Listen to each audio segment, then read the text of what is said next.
નમસ્કાર મિત્રો, દેશ અને દુનિયાના સૌથી મોટા સમાચારમાં આપનું સ્વાગત છે। તો આજના તાજા સમાચાર મેળવવા માટે વિડીયોને અંત સુધી જોતા રહો અને આવા જ દરરોજના સમાચાર સૌથી પહેલા મેળવવા માટે આ ચેનલને સબસ્ક્રાઇબ કરવાનું ના ભૂલતા।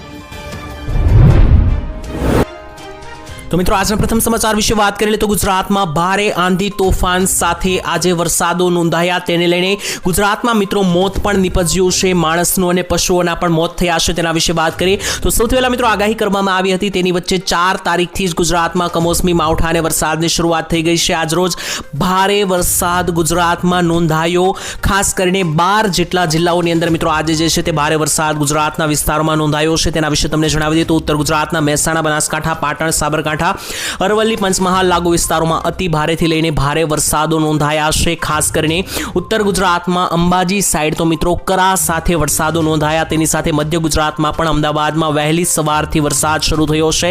તેની સાથે મિત્રો દક્ષિણીય ગુજરાતમાં છોટાઉદેપુર લાગુ વિસ્તારોમાં પણ વરસાદો નોંધાયા છે। સૌરાષ્ટ્રમાં પણ ભારે વરસાદો એક બે રાજ્યોની અંદર, એક બે જિલ્લાઓની અંદર નોંધાયા છે।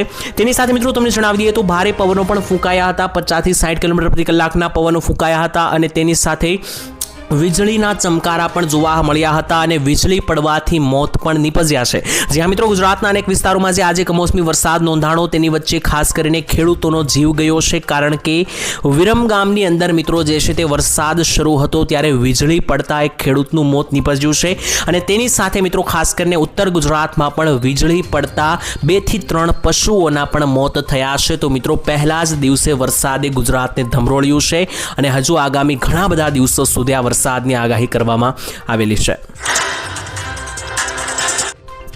ત્યાર પછીના મહત્વના સમાચાર મિત્રો જોઈ લઈએ તો ખાસ કરીને આપણે વરસાદ ક્યાં ક્યાં નોંધાણો તેની માહિતી તો આપી દીધી, પરંતુ હવે જોઈ લઈએ મિત્રો આવનારા દિવસોમાં ગુજરાતમાં કયા કયા ભાગોની અંદર વરસાદો નોંધાઈ શકે। તો મિત્રો તારીખ 5, 6 અને 7 મેના રોજ મિત્રો જે છે તે ગુજરાતમાં ખાસ કરીને મોટા ભાગના જિલ્લાઓમાં વરસાદો નોંધાવાના છે અને મિત્રો મેઘરાજા જે છે તે ખાસ કરીને ગુજરાતને ધમરોળવાના છે। તેને લઈને મિત્રો હવામાન ખાતા દ્વારા એલર્ટ પણ બહાર પાડી દેવામાં આવ્યા છે। ખાસ કરીને ઓરેન્જ અને યલો એલર્ટ સમગ્ર ગુજરાત ઉપર વરસાદને લઈને પાડી દેવામાં આવ્યા છે। ભારે પવનો સાથેના વરસાદો નોંધાવાના છે તારીખ 5, 6, 7 અને 8 મેના રોજ। તેની વચ્ચે મિત્રો ઓરેન્જ એલર્ટ કયા કયા જિલ્લાઓની અંદર જાહેર કરવામાં આવ્યા છે તેના વિશે તમને માહિતી આપું તો ઓરેન્જ એલર્ટ જે છે તેમાં અતિ ભારેથી અતિ ભારે વરસાદો નોંધાશે, તે છે મિત્રો કચ્છ, બનાસકાંઠા, તેની સાથે સાબરકાંઠા, પાટણ, અરવલ્લી, પંચમહાલના વિસ્તારો, દાહોદ, મહીસાગરના વિસ્તારો, સૌરાષ્ટ્રનું મોરબી, રાજકોટ, તેની સાથે જૂનાગઢ, અમરેલી અને ભાવનગર, આટલા જિલ્લાઓમાં મિત્રો જે છે તે ખાસ કરીને ઓરેન્જ એલર્ટ છે, જેથી આ વિસ્તારોની અંદર કડાકા ભડાકા સાથે અને વીજળીના ચમકારા સાથે વરસાદ આગામી 3 થી 4 દિવસ જોવા મળવાનો છે। જ્યારે બાકીના જે અન્ય જિલ્લાઓ છે ગુજરાતના, ત્યાં યલો એલર્ટ છે, જેથી ત્યાં પણ મધ્યમ કક્ષાના વરસાદો જોવા મળશે। ટૂંકમાં મિત્રો આવનારા 4 થી 5 દિવસ ઓલ ઓવર ગુજરાતના દરેક જિલ્લાઓ માટે ભારે રહેવાના છે, કારણ કે સાર્વત્રિક વરસાદનો એક નાનકડો રાઉન્ડ જે છે તે ભયાનક બનીને સામે આવશે। તો ત્યાર પછીના મહત્વના સમાચાર મિત્રો જોઈ લઈએ તો હવે તમારી ફરિયાદ મોદીજી સુધી પહોંચાડવામાં આવશે। મિત્રો જો તમારું પણ કોઈ સરકારી કામ લાંબા સમયથી અટકેલું હોય, અથવા તો જો તમને કેન્દ્ર સરકાર દ્વારા ચલાવવામાં આવતી યોજનાનો લાભ મળતો નથી, અથવા તો મિત્રો તમને કોઈ પણ સરકારી કામકાજને લગતી કોઈ પણ સમસ્યા હોય, સરકારને તમારે માહિતી અને ફરિયાદ આપવી હોય, તો હવે તમારી ફરિયાદ સીધી મોદીજી સુધી પહોંચાડવામાં આવશે। ભારત સરકારની મિત્રો સુવિધાથી હવે તમારું પેન્ડિંગ કામ એટલે કે અધૂરું જે કામ છે તે પૂરું થઈ શકે તે માટે તમે ઘરે બેસી વડાપ્રધાન મોદી સુધી ફરિયાદ કરી શકો છો। તમારે મિત્રો વડાપ્રધાનના કાર્યાલયની અંદર જે તમારે ફરિયાદ જો કરવી હોય તો તમારે વેબસાઇટની મુલાકાત લેવી પડશે। વેબસાઇટ છે www.પ્રધાનમંત્રી એટલે કે pmindia.government.in। આ વેબસાઇટ પર જઈને મિત્રો હોમ પેજ ઉપર જઈને તમે જે છે તે ડ્રોપડાઉન મેનુ ખોલશો, ત્યાં પ્રાઇમ મિનિસ્ટરને લખો પત્ર એવું લખ્યું હશે, ત્યાં મિત્રો તમે ક્લિક કરશો એટલે તમારી સામે ફરિયાદ નોંધાવી શકાશે તેવો ઓપ્શન આવશે। તેની ઉપર તમે ક્લિક કરશો, ત્યારબાદ તમારે ફરિયાદ દાખલ કરવાની છે જો કોઈ તમારું કામ અધૂરું હોય અથવા સરકારી કામો થતા ના હોય। તેને લઈને મિત્રો તમે ત્યાં ફરિયાદ લખશો, ત્યારબાદ તમારે દરેક માહિતી અપલોડ કરવાની રહેશે, જે કંઈ પણ પ્રૂફ હોય તે અપલોડ કરવાના રહેશે અને ત્યારબાદ તમે ત્યાં ફરિયાદ નોંધાવી શકશો અને આ ફરિયાદ જે છે તે સીધી મોદીજી પાસે તેમના કાર્યાલયમાં પહોંચશે। ત્યાર પછીના મહત્વના સમાચાર મિત્રો જોઈ લઈએ તો પાકિસ્તાન યુદ્ધની પહેલા જ ડરી ગયું. પાકિસ્તાનમાં છવાયો ડરનો માહોલ. મિત્રો તમે જાણો છો કે અત્યારે ભારત પાકિસ્તાન વચ્ચે જે છે તે યુદ્ધના ભણકારાઓ વાગી રહ્યા છે. તેની વચ્ચે પાકિસ્તાની મંત્રીઓ જે છે તે ઓલરેડી પહેલાથી જ ડરી ચૂક્યા છે અને પાકિસ્તાન છોડવા ઉપર મંત્રી રહ્યા છે. પાકિસ્તાની સાંસદ મિત્રો શેર અફઝલ ખાને કહ્યું કે જો ભારત પાકિસ્તાનનું યુદ્ધ થાય છે તો તેઓ ઇંગ્લેન્ડ જતા રહેશે, કારણ કે તેને પાકિસ્તાની સેના ઉપર ભરોસો જ નથી. એટલે કે પાકિસ્તાનના મંત્રીઓ જ પાકિસ્તાન છોડીને બહાર દેશોમાં જતા રહેશે તેવું તેમણે જણાવ્યું. સાથે જ તેમણે કહ્યું કે ભારતના પ્રધાનમંત્રી મોદી પાછળ હટવાના નથી. મોદી કંઈક મોટું કરી શકે તેવું પણ તેમણે જણાવ્યું. જ્યારે તેમને પૂછવામાં આવ્યું શું તેઓ બંને દેશો વચ્ચેના તણાવને ઘટાડવા માટે ભારતીય વડાપ્રધાન મોદીને સંયમ રાખવાની સલાહ આપશે તો તેમણે કહ્યું કે મિત્રો મોદીજી કોઈનું સાંભળશે નહીં, મોદી પાછળ હટવાના નથી તેવું પણ પાકિસ્તાનના મંત્રીઓએ કહ્યું. અને જો ભારત પાકિસ્તાનનું યુદ્ધ થાય છે તો પાકિસ્તાનમાંથી છોડીને તેઓ ઇંગ્લેન્ડ જતા રહેશે તેવું પણ પાકિસ્તાની મંત્રીએ કહ્યું. એટલે કે પાકિસ્તાન યુદ્ધની પહેલા જ મિત્રો ડરીને ફફડી ગયું. ત્યાર પછી સૌથી મોટા સમાચાર આવી રહ્યા છે મિત્રો. યુવાઓ માટે મોદીજીએ વિચાર્યું સારું અને હવે 8,000 રૂપિયા મળશે. જો મિત્રો તમે પણ ખાસ કરીને નોકરી અને રોજગાર શોધી રહ્યા હોય તો મોદી સરકાર આપવા જઈ રહી છે મોટી ભેટ. ભારત સરકારે મિત્રો યુવાઓને રોજગાર માટે ખાસ કરીને નવી યોજના પ્રધાનમંત્રી કૌશલ વિકાસ યોજના શરૂ કરી છે. આ યોજના દ્વારા સરકાર દ્વારા મિત્રો એવા લોકો કે જે નોકરી શોધી રહ્યા છે અથવા બેરોજગાર છે તેમને રોજગાર પૂરી પાડવા માટે સરકાર તાલીમ આપશે. સરકારી યોજના દ્વારા મિત્રો 40 જેટલા જુદા જુદા ક્ષેત્રોમાં તમને તાલીમ આપવામાં આવશે. એટલે કે જો તમે નોકરી શોધી રહ્યા હોય, રોજગાર શોધી રહ્યા હોય તો તમને જે ફાવે તે ક્ષેત્રની અંદર તેમાં 40 ક્ષેત્રોનો સમાવેશ કર્યો છે તેમાં તમને તાલીમ આપવામાં આવશે. એટલું જ નહીં, તમારી તાલીમ પૂર્ણ થશે ત્યારબાદ યુવાનોને કૌશલ્ય પ્રમાણપત્ર પણ આપવામાં આવશે. અને જ્યારે મિત્રો આ તાલીમ ચાલી રહી હોય ત્યારે તમારું ગુજરાન ચલાવવા માટે તમને 8,000 રૂપિયાનું સ્ટાઇપન્ડ દર મહિને પણ આપવામાં આવશે. હવે મિત્રો સરકાર પ્રધાનમંત્રી કૌશલ્ય વિકાસ યોજના 4.0 શરૂ કરવા જઈ રહી છે, જેમાં મિત્રો તમે જે છે તે મોટો લાભ લઈ શકો. ત્યારબાદ મોટા સમાચાર આવી રહ્યા છે મિત્રો. હવે ગરીબોને મળશે મોટો લાભ. 50,000 રૂપિયા સુધીની સહાય સરકાર તરફથી આપવામાં આવશે. મિત્રો આ યોજનાનું નામ છે, ખાસ કરીને આ યોજના જે છે તે વિધવા મહિલાઓ માટે છે. હવે વિધવા મહિલાઓને 50,000 રૂપિયા રોકડા આપવામાં આવશે. સ્વરૂપા મહિલાઓ અંગેની મિત્રો સામાજિક માનસિકતામાં બદલાવ લાવવા માટે મિત્રો ખાસ કરીને આ યોજનાનું નામ જે છે તે પહેલા ગંગા સ્વરૂપ યોજના હતું. પહેલા મિત્રો વિધવા મહિલાઓને જે છે તે દર મહિને 1200 રૂપિયાનું પેન્શન આપવામાં આવતું હતું, પરંતુ હવે 50,000 રૂપિયાની સહાય આપવામાં આવશે. આ યોજના અંતર્ગત મિત્રો 50,000ની સહાય કેવી રીતના મળશે તો સૌથી પહેલા તો મિત્રો જે પણ વિધવા મહિલાઓ છે તેમની ઉંમર 18 થી 50 વર્ષની હોવી જોઈએ. બીજી મોટી શરત છે કે મિત્રો ઉંમરની પુનઃ લગ્ન કરનાર મહિલા જ શકશે. એટલે કે આ યોજનાનો લાભ વિધવા થઈ ગયા બાદ બીજી વખત જે લગ્ન કરે છે મહિલાઓ તેના માટે છે. તો મિત્રો ફરી એકવાર પુનઃ લગ્ન થાય તેના માટે મિત્રો ખાસ કરીને મહિલાઓને 50,000 રૂપિયાની સહાય મળવાપાત્ર રહેશે. સાથે જ એક શરત એ પણ છે કે પત્ની જે છે એટલે કે મિત્રો મહિલા જે છે તે બીજી વખત જ્યારે લગ્ન કરે છે ત્યારે તે બીજા જે પતિ છે તેમની પત્ની હયાત હોવી ના જોઈએ. આ શરતોમાં મિત્રો ખાસ કરીને વિધવા સહાયની અંદર જે છે તે મહિલાઓને 50,000 રૂપિયા આપવામાં આવશે. તો ત્યાર પછીના મહત્વના સમાચાર મિત્રો જોઈ લઈએ તો સૌથી મોટા સમાચારો આવી રહ્યા છે. વાવાઝોડાને લઈને મોટા સમાચાર. 8 રાજ્યોમાં એલર્ટ આપી દેવામાં આવ્યું છે. મિત્રો અત્યારે ગુજરાતમાં વરસાદી માહોલ તો છવાયો છે, પરંતુ બીજી તરફ વાવાઝોડાનો પણ ખતરો છે.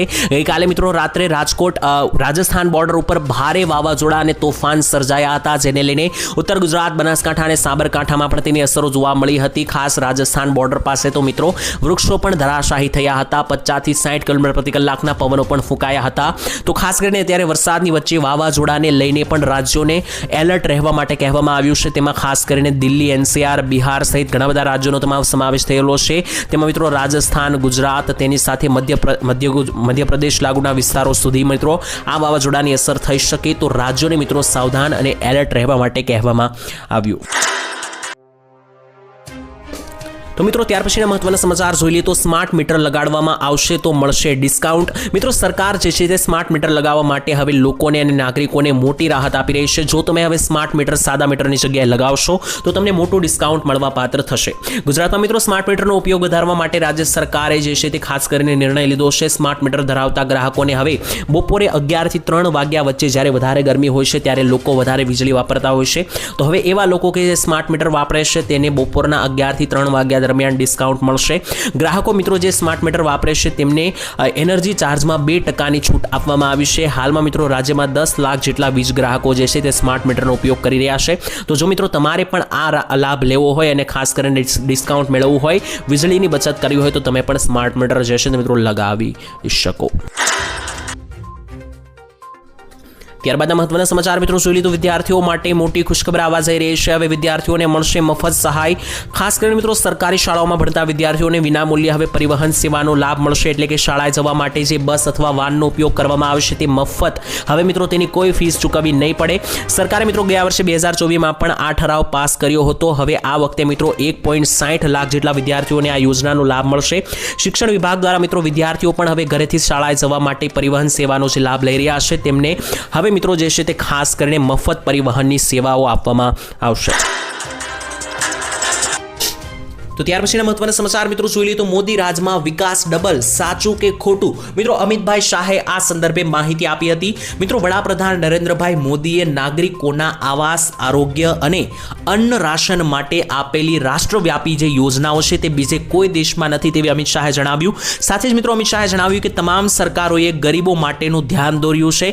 2014 પછી જ્યારથી મોદીની સરકાર અસ્તિત્વમાં આવી છે અને જે સ્પીડે અત્યારે વિકાસ થઈ રહ્યો છે, જે ડબલ એન્જિન સરકાર વિકાસ કરી રહી છે, આ યોજનાના જે લાભો મળી રહ્યા છે તે ખરેખર અભૂતપૂર્વ છે તેવું પણ અમિત શાહે જણાવ્યું. એટલે કે અમિત શાહે એવું જણાવ્યું કે 2014 પછી મોદીની સરકાર આવ્યા બાદ લોકોને મફત ઘર બનાવવા માટે આવાસ યોજના, લોકોના મફત આરોગ્ય માટે આયુષ્માન કાર્ડ યોજના અને મફત અન્ન માટે રાશન કાર્ડ જેવી યોજનાઓ અમલમાં આવી. તેનાથી અદ્વિતીય વિકાસ થયો છે અને આવી યોજના બીજા કોઈ દેશમાં લાગુ કરવામાં નથી આવતી, જેનો લાભ ભારતીયોને મળી રહ્યો છે તેવું પણ અમિત શાહે જણાવ્યું. તો મોદી રાજમાં વિકાસ ખૂબ જ વધી રહ્યો છે તેવું પણ અમિત શાહ દ્વારા માહિતી આપવામાં આવી. તો મિત્રો તમને શું લાગી રહ્યું છે, તમારા અનુભવ કોમેન્ટની અંદર લખીને જણાવી દેજો.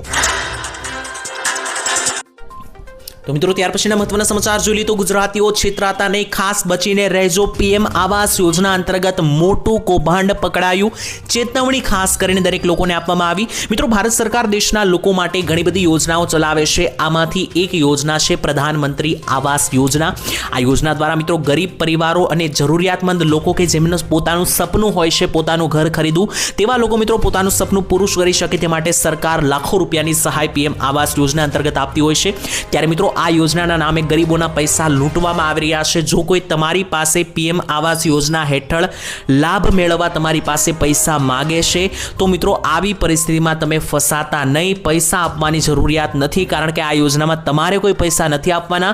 સરકાર સામેથી તમને જે છે તે ઘર બનાવવા માટે પૈસા આપતી હોય છે. તો ઘણા બધા લોકો મિત્રો આ યોજનાના નામે છેતરાઈ જતા હોય છે. કેટલાક લોકો પૈસા માગે છે 1000-2000 રૂપિયા. આ યોજનાની અંદર મિત્રો એવી લાલચ આપવામાં આવે છે કે તમને 1.5 લાખ મકાન બનાવવા માટે સહાય આપવામાં આવશે, પરંતુ તેના માટે તમારે 2-3 હજાર પહેલા ભરવા પડશે. આવી પરિસ્થિતિમાં મિત્રો જો તમે તે પૈસા ટ્રાન્સફર કરી દો છો તો તે તમારા રૂપિયા લૂંટાઈ જશે, કારણ કે આ યોજનામાં તમારે 1 રૂપિયો પણ ભરવાનો હોતો નથી. તમારે માત્ર યોગ્ય દસ્તાવેજો સાથે અરજી કરવાની રહેશે અને સામેથી સરકાર જે છે તે મકાન બનાવવા માટે તમને 1.5 લાખ રૂપિયાની સહાય આપે છે. તો ખાસ મિત્રો આ પ્રકારની યોજનાઓના નામે જાગૃત રહેવું, સતર્ક રહેવું, નહીતર અત્યારે આ પ્રકારના બનાવો વધી રહ્યા. તો મિત્રો ત્યાર પછીના મહત્વના સમાચાર જોઈ લઈએ તો ગુજરાતમાં ભ્રષ્ટાચાર મુદ્દે મોટી જાહેરાતો કરવામાં આવી. મિત્રો ગુજરાતમાં છેલ્લા 30 કરતા પણ વધારે વર્ષથી ભાજપની સરકાર છે. ભાજપ સરકારમાં મિત્રો સરકારી કચેરીઓમાં ભ્રષ્ટાચારે અજગરે ભરડો લીધો હોય તેવું જોવા મળ્યું છે. છતાં પણ મોટા અધિકારીઓ ઉપર મિત્રો ભ્રષ્ટાચાર અને ગેરનીતિની ફરિયાદો થતા રાજ્યની ભૂપેન્દ્ર સરકાર એક્શન મોડમાં આવી છે. એટલે કે મિત્રો ગુજરાત સરકાર દ્વારા મોટી કાર્યવાહીઓ હાથ ધરવામાં આવશે, કારણ કે ગુજરાતમાં ખાસ કરીને ભ્રષ્ટાચારો જે વધી રહ્યા છે તેને લઈને ફરિયાદો થતા સરકાર એક્શન મોડમાં આવી ગઈ છે. અને હવે ભૂપેન્દ્ર પટેલની મિત્રો જે અત્યારે સરકાર છે તે અધિકારીઓની એક એવી યાદી તૈયાર કરશે કે જે ભ્રષ્ટાચાર ફેલાવી રહ્યા હોય, અને આ યાદીમાં જેટલા પણ અધિકારીઓના નામ હશે તેમને એક કરીને ઘર ભેગા કરવામાં આવશે અને ખાસ કરીને સરકારી કચેરીઓમાંથી બહાર કાઢવામાં આવશે. તો મિત્રો ભ્રષ્ટાચાર ફેલાવતા આવા મિત્રો કર્મચારીઓ પર સરકાર જે છે તે હવે કડક પગલાં લેશે, જેથી ભવિષ્યમાં હવે તમને ગુજરાતમાં ભ્રષ્ટાચાર જે છે તે ઓછો થતો જોવા મળી શકે. ત્યાર પછીના મહત્વના સમાચાર મિત્રો જોઈ લો તો એલપીજી ગેસ સિલિન્ડરમાં મોટી હડતાળ થવા રહી છે. જો તમે પણ એલપીજી ગેસ સિલિન્ડર વાપરો છો તો સાવધાન થઈ જજો, હડતાળ થવા જઈ શકે. મિત્રો તમને જણાવી દઈએ તો એલપીજી ગેસ સિલિન્ડરના વિતરકો એટલે કે જે એજન્સીઓ છે તેમના દ્વારા આપવામાં આવતું વર્તમાન કમિશન ખૂબ જ ઓછું છે તેવું તેમનું કહેવું છે, અને ઓપરેટરો અને ખર્ચને અનુરૂપ નથી તેવું પણ કહેવામાં આવ્યું છે. જેથી હવે મિત્રો જેટલી પણ એલપીજી ગેસ સિલિન્ડર વહેંચતી કંપનીઓ છે તેમના મિત્રો કમિશન વધારવાની માંગ કરવામાં આવી છે અને ચીમકી આપવામાં આવી છે કે ઓછામાં ઓછામાં ઓછું 150 રૂપિયા કમિશન કરવામાં આવે. પત્રમાં મિત્રો યુનિયને સ્પષ્ટ શબ્દમાં કહ્યું છે કે જો 3 મહિનાની અંદર માંગણીઓ સંતોષવામાં આવશે નહીં તો ખાસ કરીને આ એલપીજી વિતરકો છે તે મોટી હડતાળ ઉપર જઈ શકે, જેના કારણે મિત્રો દેશભરમાં જે છે તે રાંધણ ગેસના પુરવઠા ખોરવાઈ શકે. કારણ કે જો આ એલપીજી ગેસ સિલિન્ડરની હડતાળ થાય, કંપની ધારકો એટલે કે એલપીજી વિતરકો જો હડતાળ કરે છે તો લોકોમાં મિત્રો એલપીજી ગેસ સિલિન્ડરનો પુરવઠો ખોરવાઈ શકે, જેને લઈને મોટી હડતાળની ચીમકી જે છે તે એલપીજી ગેસ સિલિન્ડરના વિતરકો દ્વારા કરવામાં આવી. તો ત્યાર પછીના મહત્વના સમાચાર મિત્રો જોઈ લે તો શા માટે અત્યારે લોકો જે છે તે લોનમાં ફસાઈ રહ્યા છે, મોટો સર્વે સામે આવ્યો. મિત્રો અત્યારે જે છે તે ખાસ કરીને ઘણા બધા લોકો લોનનો શિકાર બની રહ્યા છે. તે ખેડૂતો હોય કે કોઈ પણ યુવાઓ હોય કે કોઈ પણ પ્રકારના ધંધા સાથે જોડાયેલા લોકો હોય. શા માટે મિત્રો આ લોનમાં લોકો વધુમાં વધુ ફસાઈ રહ્યા છે અને શા માટે લોકો ફસાઈને લોન માફીની માંગણીઓ પણ કરે છે, તેની પાછળ વાસ્તવિકતા ખૂબ જ મોટી છે. વાત કરીએ તો મિત્રો બદલાયેલા સમયમાં અત્યારે ભારતમાં પણ લોકોની લાઈફસ્ટાઈલમાં બદલાવ આવ્યો છે. આજે મિત્રો મધ્યમ કક્ષાના લોકો એટલે કે મધ્યમ લોકો, ગરીબ લોકો જે છે તેને પણ અમીરોની લાઈફ જીવવી છે. એક તરફ મોંઘવારી છે, પરંતુ મોંઘવારી સાથે જ વધતા જેટલા ખર્ચા જે છે તે પણ મિત્રો જવાબદાર છે અને વળી લોકોને પહોંચ બહારની દરેકે દરેક વસ્તુઓ મેળવવી છે. આ મિત્રો એક મુખ્ય કારણ છે કે અત્યારે લોકો જે છે તે લોનમાં ફસાઈ રહ્યા છે. કારણ કે મિત્રો અત્યારે જે છે તે લોન નાની નાની વસ્તુઓ ઉપર પણ તમને મળી આવે છે. જેમ કે ઉદાહરણ તરીકે જોઈ લઈએ તો ખાસ કરીને 27% લોકો એવા છે કે જે જૂની લોન ભરવા માટે નવી લોન લેતા હોય છે. અને મિત્રો અત્યારે નાનકડી ફર્નિચર, કબાટ, કોઈ પણ ફર્નિચર લેવું હોય તેના માટે પણ મિત્રો લોકો જે છે તે લોન લઈ રહ્યા છે. આ મિત્રો મોટું કારણ છે કે લોકો જે છે તે વારંવાર લોનમાં ફસાઈ રહ્યા છે. ત્યારબાદ હપ્તા ભરવા માટે પૈસા ના હોવાથી લોકો જે છે તે પહેલી લોન ચૂકવવા માટે બીજી લોન લેતા હોય છે. બીજી તરફ ખેડૂતો પણ મિત્રો જે છે તે પોતાનો પાક જે છે તે નિષ્ફળ જયા બાદ જે છે તે પોતાનું જીવન ગુજરાન ચલાવવા માટે પણ લોન ઉપર જીવન ગુજારી રહ્યા છે. આ મિત્રો મુખ્ય કારણ છે કે અત્યારે ગુજરાતમાં મોટા ભાગના લોકો જે છે તે લોનમાં ફસાઈ રહ્યા છે. ત્યારબાદ મિત્રો લોકો જે છે તે લોન માફીની સરકાર પાસે માંગણી કરે છે, પરંતુ મિત્રો સરકાર તરફથી કોઈ પણ યોગ્ય જવાબ આપવામાં આવતો નથી. તો ત્યાર પછીના મહત્વના સમાચાર મિત્રો જોઈ લે તો પ્રધાનમંત્રીનો મોટો આદેશ. આજે પ્રધાનમંત્રીએ કર્યું મોટું એલાન. મિત્રો પાકિસ્તાન તરફથી જે આતંકવાદી હુમલાઓ કરી લેવામાં આવી રહ્યા છે ભારત ઉપર, તેને લઈને પ્રધાનમંત્રીએ કહ્યું કે અમે આતંકવાદીઓ અને તેમના સમર્થકો સામે કડકમાં કડક અને નિર્ણાયક કાર્યવાહી કરવા માટે પ્રતિબદ્ધ કરી રહ્યા છીએ. સરહદ પાર આતંકવાદ સામે અમારી લડાઈમાં અંગાયેલા સમર્થનના બદલે અમે તેમનો આભાર માનીએ છીએ તેવું પણ કહ્યું. અને મોદીજીએ મિત્રો આજરોજ મોટી સ્પીચ આપતા જણાવ્યું કે પહેલગામમાં થયેલા આતંકવાદી હુમલામાં થયેલા જાનહાનિ પ્રત્યે સંવેદના વ્યક્ત કરવા બદલ રાષ્ટ્રપતિ લોરેન્કો એટલે કે મિત્રો બહારના દેશના એક રાષ્ટ્રપતિ જે છે તે અહીંયા આવેલા હતા. તેની સાથે મિત્રો મોદીજીની મીટિંગ હતી ત્યારે તેમણે મોટી જાહેરાત કરતા જણાવ્યું કે જેટલા પણ આતંકવાદીઓ છે તેમને બક્ષવામાં નહીં આવે અને આતંકવાદીને સપોર્ટ કરનારા જેટલા સમર્થકો છે તેમને પણ બક્ષવામાં નહીં આવે. એક બદલાનો જે છે તે ખાસ કરીને બદલો જે છે તે મિત્રો લેવામાં આવશે તેવું મોટું એલાન મોદીજી દ્વારા કરવામાં આવ્યું. ત્યાર પછીના મહત્વના સમાચાર મિત્રો જોઈ લઈએ તો ફોન યુઝર્સ એટલે કે ફોન વાપરવાવાળા બચી જજો, પાકિસ્તાને આપી મોટી ચેતવણી. મિત્રો તમને જણાવી દઈએ તો કાશ્મીરની અંદર પહેલગામમાં જે આતંકવાદીનો હુમલો થયો છે ત્યારબાદ જે છે તે લગાતાર પાકિસ્તાન તરફથી સાયબર ફ્રોડ વધી રહ્યા છે. મહારાષ્ટ્ર પોલીસે મિત્રો સૂચના આપી છે કે 10 લાખથી વધારે જેટલા લોકોના ફોન સાથે સાયબર અટેક કરવામાં આવ્યા છે પાકિસ્તાનીઓ દ્વારા. હવે મિત્રો ઘણા બધા લોકોને સાયબર અટેક ના ખબર હોય તો તમને જણાવી દઈએ કે તમારા જ ફોનમાંથી જે છે તે હેકરો દ્વારા તમારા ફોનનો ડેટા ચોરી કરવામાં આવે છે. તો પાકિસ્તાન દ્વારા 10 લાખ જેટલા લોકો ફોનની અંદર જે છે તે ખાસ કરીને અટેક કરવામાં આવ્યો છે. આ મિત્રો જે સાયબર અટેક છે તે ખાસ કરીને વ્યક્તિના શરીર સાથે નથી કરવામાં આવતો, તેના ફોન સાથે ડિજિટલી કરવામાં આવે છે. તો અત્યારે મિત્રો પાકિસ્તાન મિત્રો લગાતાર જે છે તે ભારતીય લોકોના આવા ફોનમાંથી ડેટા ચોરી કરી રહ્યું છે, સાયબર અટેક કરી રહ્યું છે. આનાથી તમે કઈ રીતના બચી શકો તે પણ ખાસ ધ્યાનમાં રાખવાનું છે. કારણ કે જો મિત્રો તમારી સાથે પણ આ સાયબર ફ્રોડ થઈ ચૂક્યો અને તમારા ફોનમાંથી જો ડેટા ચોરી થઈ ગયા તો મિત્રો તમારા રહેલા ફોનમાં દરેકે દરેક ફોટા, દરેકે દરેક જે વિડીયો હોય છે, તમારા ફોનની દરેકે દરેક પ્રોસેસ જે છે તે તેના હાથમાં ચાલી જશે, હેકરોના હાથમાં. તમારા ફોનમાં મિત્રો જો કોઈ બેંકની ડિટેલ હશે, યુપીઆઈ આઈડી હશે તો તમારા બેંકમાંથી પૈસા પણ લૂંટાઈ શકે અને તમારા ફોટો સાથે મિત્રો જે છે તે તમારી પ્રાઇવસીનો ઇસ્યુ પણ આવી શકે. તો ખાસ મિત્રો તમારે જે છે તે તમારા પાસે કોઈ પણ ખોટા ફેક ફોન અથવા મેસેજ આવે છે તો તેના ઉપર તમારે ભરોસો નથી કરવાનો. કોઈ પણ મેસેજ ઉપર ખોટો લાગે તેના ઉપર ક્લિક નથી કરવાનું. અને કોઈ પણ મિત્રો તમે ગૂગલ ઉપર જ્યારે વેબસાઇટો ખોલો છો, કોઈ પણ વસ્તુ સર્ચ કરો છો ત્યારે કોઈ થર્ડ પાર્ટી વેબસાઇટ હોય અથવા એપ્લિકેશન હોય તેને ડાઉનલોડ કે ઇન્સ્ટોલ કરતા નહીંતર મિત્રો તમારી સાથે પણ આ સાયબર ફ્રોડ થઈ શકે અને તમારા મોબાઈલ સાથે પણ ચેડા જે છે તે કરવામાં આવી શકે. તો ત્યાર પછીના મહત્વના સમાચાર મિત્રો જોઈએ તો મોટા સમાચાર સામે આવી રહ્યા છે. હવે તમારે તમામ બધા પ્રૂફ દસ્તાવેજો એક કરવા પડશે. મિત્રો પહેલા જે છે તે ખાસ કરીને તમને જણાવી દઈએ તો જન્મના પ્રમાણપત્રને લઈને કોર્ટ દ્વારા મોટી જાહેરાત કરવામાં આવી. આ દરમિયાન મિત્રો ગુજરાત હાઈકોર્ટે મહત્વપૂર્ણ ચુકાદો આપી દીધો છે. ગુજરાત હાઈકોર્ટનું કહેવું છે કે હવે આધાર કાર્ડ, પાન કાર્ડ અને ડ્રાઇવિંગ લાયસન્સ જેવા સરકારી રેકર્ડમાં દર્શાવેલા જન્મ તારીખને સંપૂર્ણપણે માન્ય ગણવામાં આવશે નહીં. એટલે કે તમારું આધાર કાર્ડ, લાયસન્સ અને ડ્રાઇવિંગ લાયસન્સ ઉપર લખેલી જે જન્મ તારીખની માહિતી છે તેને સાવ સાચી ગણવામાં આવશે નહીં. માત્ર એક જ દસ્તાવેજને સાવ સાચો ગણવામાં આવશે, તે છે જન્મ તારીખનો દાખલો. તો જન્મ તારીખના પ્રમાણપત્રમાં મિત્રો નોંધાયેલી જે તમારી જન્મ તારીખ છે તેને જ સાચી ગણવામાં આવશે. તો જો મિત્રો તમારા આધાર કાર્ડ, પાન કાર્ડ કે ડ્રાઇવિંગ લાયસન્સમાં કોઈ અલગ જન્મ તારીખ હોય અને જન્મ તારીખના દાખલામાં જે જન્મ તારીખ હોય તે મિત્રો તમારે દરેકે દરેક દસ્તાવેજમાં કરવી પડશે. એટલે કે હવે આધાર કાર્ડ, પાન કાર્ડ કે ડ્રાઇવિંગ લાયસન્સની જન્મ તારીખની માહિતી સાચી ગણવામાં નહીં આવે. માત્ર ને માત્ર જન્મ તારીખના દાખલાની માહિતી સાચી ગણવામાં આવશે.